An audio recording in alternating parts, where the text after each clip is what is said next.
You're cheap. You're cheap. Melon.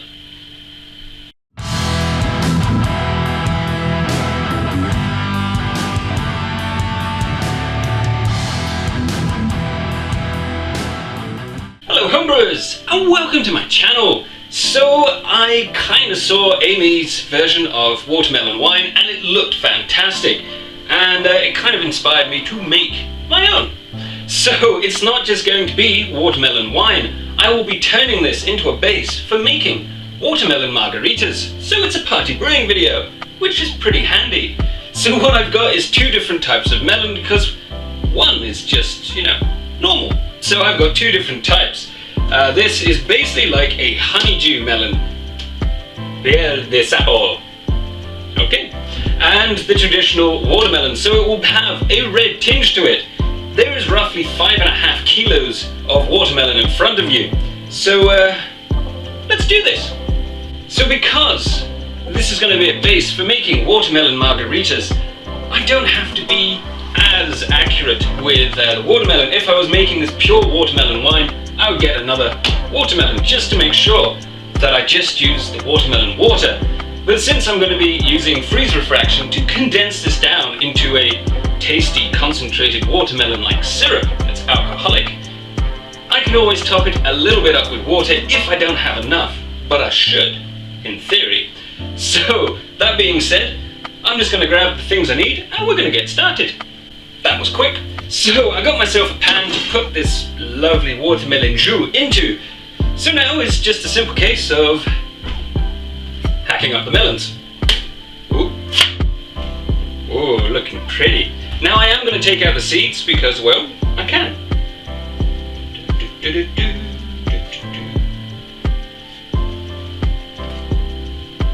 Wow, there's a load of seeds.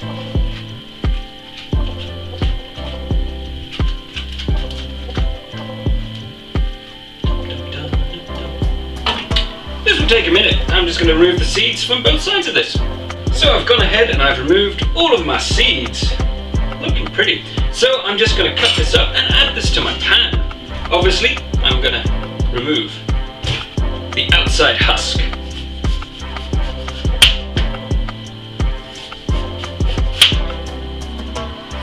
So I have two dehusked and de-seeded watermelons. So I'm just going to dice this up.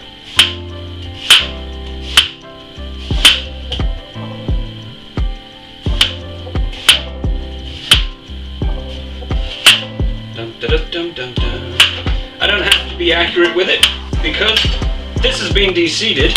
I can use a hand blender. So I'm just cutting it up so the hand blender will do its thing and blend. So tempting to eat it, but I'm not going to. Right, I'm just going to add this all into my pan. Now you notice that I haven't sterilized anything yet. And that is because I'm going to be heating this up to extract as much juice from the flesh as possible. And I don't have to use Camden tablets because, well, I don't like using them. It affects the flavor and the color and the taste. Yeah, basically everything, in my opinion. If you use them, that's fair enough. That's your choice. But I don't like them. So in goes one. And now I'm going to blend this up because this watermelon has the seeds not in one central place, so that makes it a bit more difficult. One stick blender coming right up. So I have the judge. It's all plugged in and ready to go, and now I'm just going to blend.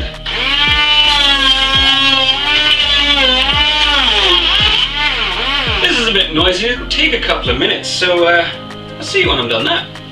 So it took a little bit of time just to break it up. The heat will do the rest of the work, but at the same time, I want to extract as much flavor as possible.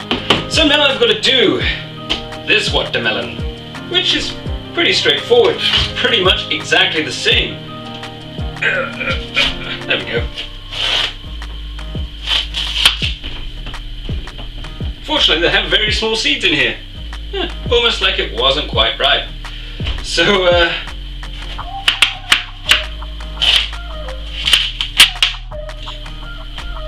yeah, looking good.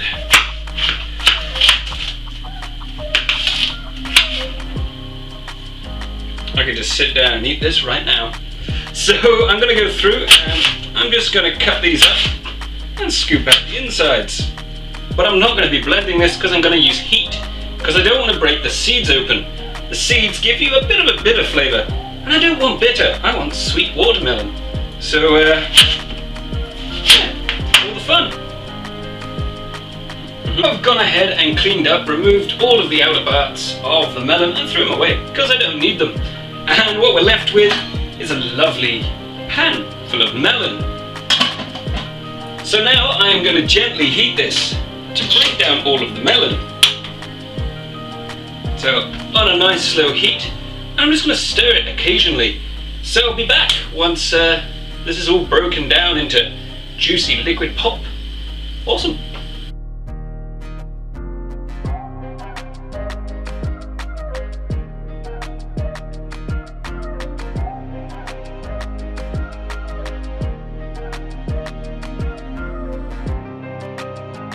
So the heating has been done and the melon has disintegrated. Mostly there are a few die-hard chunks left in there, but I'm not going to worry about that for now. So we are left with pretty much a melon soup, looking lovely. So it is nice and hot and it is sterile, and it does. It smells like watermelon and honey melon, funny enough, mixed together, because it is. So what I'm going to do now is I'm going to go ahead and sterilize a funnel, a sieve, and of course my demijohn and airlock, and I'll be right back. So I've gone ahead and I've sterilized my demijohn, my airlock, the side, my funnel, my sieve, my strainer, and another bowl to put the pulp in. So while this is hot, it's the perfect time to add in our sugar. Now I'm going for a cheeky kilo because there's already some sugar in here. And well, it works out roughly 6%, but that varies from watermelon to watermelon. But if we add it in when it's hot, it dissolves easier, and that's what we like. Ease. You don't want to spend hours stirring. So, get my cheeky kilo of sugar.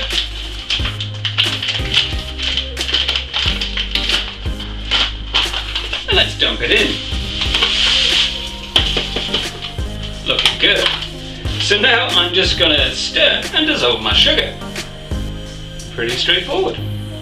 So there we go. All of the sugar has now been dissolved, but this is still way too hot to actually be able to strain this off and put it into our demijohn. We don't want the glass to smash, or if you're using a plastic one, melt or shrink. So I've got myself a cold water bath, so it will rapidly chill. It's just literally my sink's full of cold water. So I'm going to dump this in and I'll be back in about 10 minutes. Simple. So it's actually been closer to 30 minutes. So it's pretty much cold now, which is good. Downside is I was actually looking for my yeast nutrient.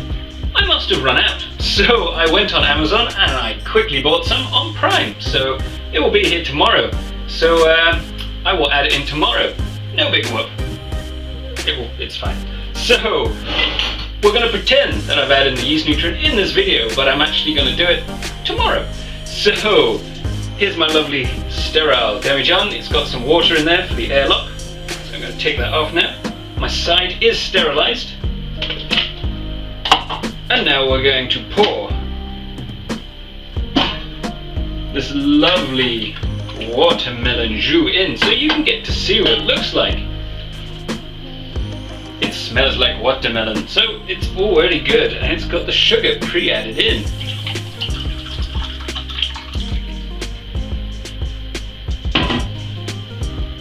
So now I'm just gonna strain this off the pulp. So this is probably gonna take another 10 or so minutes. I'll be back once I've done. So the filtering part is complete now. As I was doing this, it gets clogged with all the tiny little melon pieces, which is really annoying. It takes forever. So I had to employ a sterile pillowcase. And I also sterilized my hands using a bleach solution because I still have the bleach solution over there. Then rinse my hands so they're as sterile as they're going to be. And then I squeezed the hell out of it. And this is what I got. Yay. So, made a bit of a mess while doing it. I don't think they really tell you that in other videos. The filtering part sucks. Even when you strain off the melon, there is still loads of juice left in there. That's why I ended up twisting this pillowcase to oblivion, and there is still juice if I really... See, I can still get more out. Taste of melon. But that's enough. I've done it. It's taken me nearly an hour. Actually, it's taken over an hour, but it's taken an hour to get this, which is good. So now my rant's over, we can continue. So I could have squeezed out a little bit more melon, but I'm going to top it up with water because that took forever. Obviously, if you have more melon and you have more patience than I do, use some extra melon. But I want it about there, looking pretty. So I'm going to give this a shake, and I'm going to pop the hydrometer in and see what it reads. So I gave it a cheeky shake and popped my hydrometer in, and it's reading 16%. So the mass, the sugar in the watermelon is 5%, because I added in, funny enough, a kilo of sugar, which is 11%, approximately.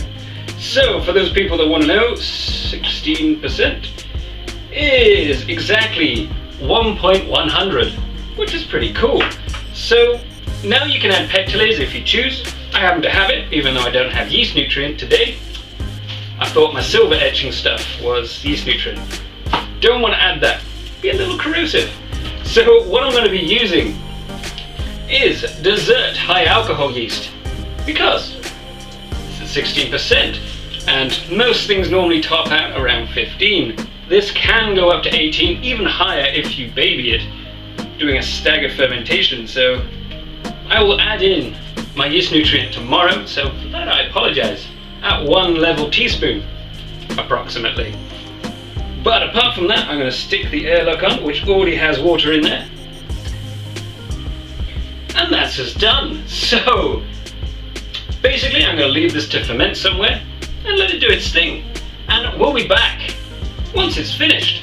So I really hope you enjoyed this video, found it interesting, my version of melon wine. And don't forget to check out some of the other ones, and of course subscribe if you feel like it. Carry on homebrewing, guys. Catch you later. I can lick the worktop. It tastes so pretty and watermelony.